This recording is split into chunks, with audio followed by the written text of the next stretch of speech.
Déclaration ce matin de l'Alliance pour la réconciliation de la démocratie et la République ARDR, coalition des partis politiques, suivie d'une conférence de presse animée par le chef de file de l'opposition.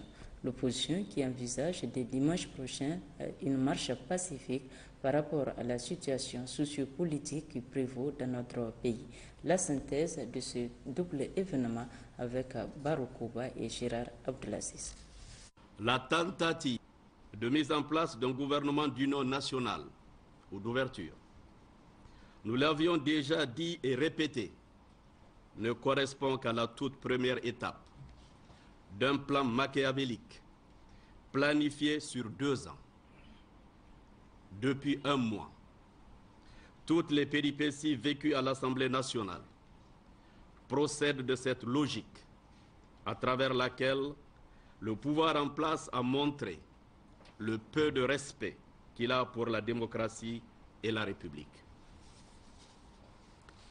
Ainsi, en vue de la destitution du président du Parlement, érigé en objectif gouvernemental et correspondant à la seconde étape du plan, le régime a développé de nouvelles mœurs politiques au Niger, fondées sur la corruption et l'achat de conscience.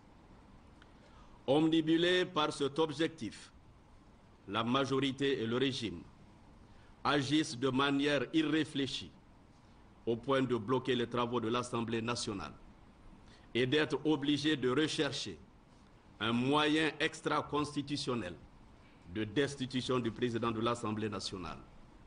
Achat de conscience, instrumentalisation des institutions de l'État, soupçons de complot et combines diverses. Mesdames et messieurs, aujourd'hui, avec l'arrêt numéro 006, rendu le 15 mai 2014, l'histoire nous donne raison.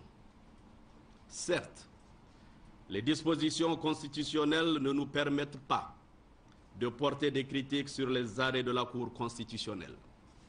Cependant, à la lecture des commentaires formulés par les spécialistes, les partis membres de l'ARDR pensent être en droit d'émettre des réserves sur la lecture qui a été faite de la Constitution et des textes qui régissent l'organisation et le fonctionnement de la Cour.